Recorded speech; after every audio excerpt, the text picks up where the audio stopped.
So how long have you been pretty much full-time maker, content creator on your own? So at the minute, I am a special effects technician. Ah, okay. So I've been doing that for about a year, Mhm. and it has been a wild year.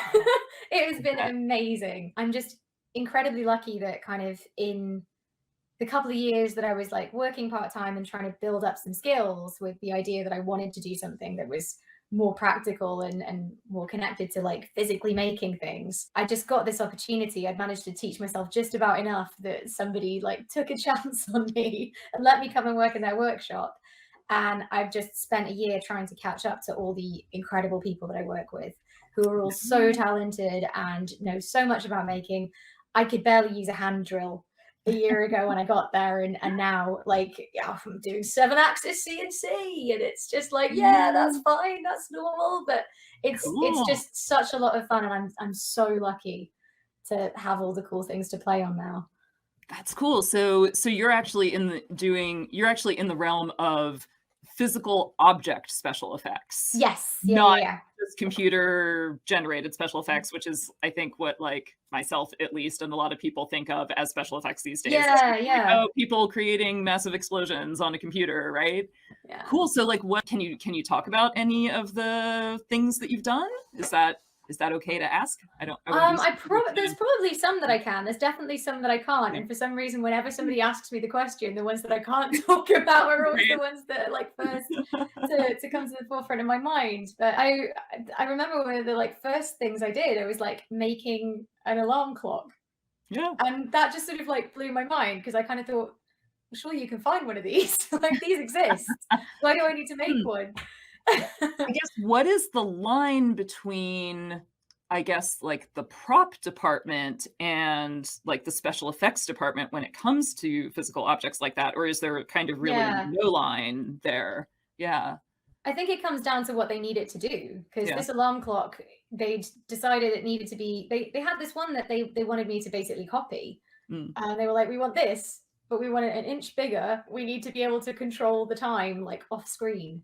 So Ah. we want to zoom in and we want to push a button to have like the minute tick over between two different times, and but then it's still got to be a clock because it's got to be in the background of a scene and it Mhm. was like a harder problem than it kind of seemed like because you kind of go like, yeah, I can make a clock. And then like 10 minutes later, you're like, oh my God, nobody makes like any screens that are square in those dimensions. Like this might not be possible.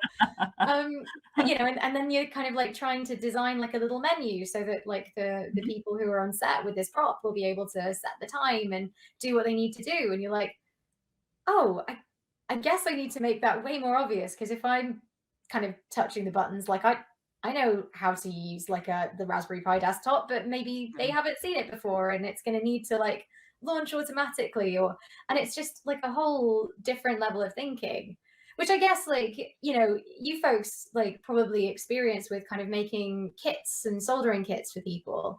It's Uh-huh. really different to making something for yourself that like you know how to use. Was that like a kind of adjustment figuring out how to kind of design for somebody else to be able to interact with what you made?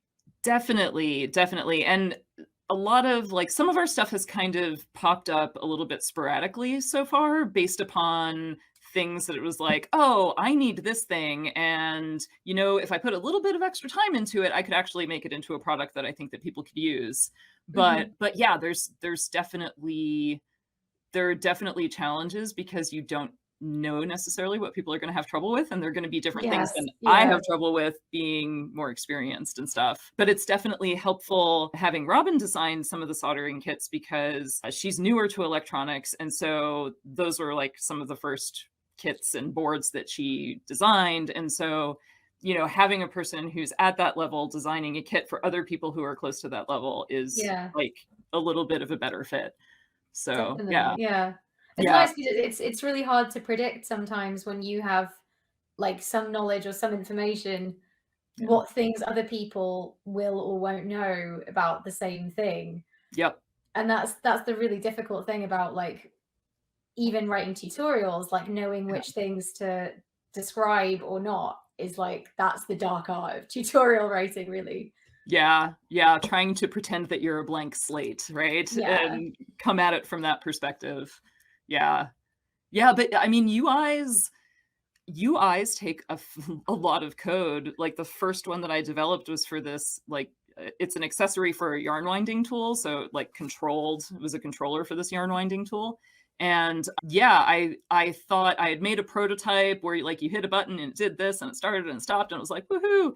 And I thought that that was going to be, like, the majority of the code and the hard part, and then it turned out that actually the user interface for handling button presses and going through a menu structure and Yeah. pressing up and down and incrementing things, that actually was most of the code. Yeah. The control scheme for the winder was, like, super Yeah. easy.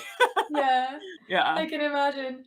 It's just Yep. that you have to ask yourself questions like, what would happen if they pressed every button at once? And you have to Right. stop that part of your brain that's like, why would somebody do that? Because somebody will. Yep, yep, Somebody will do it just to see what happens, and you have to be prepared for that eventuality. yep. Absolutely.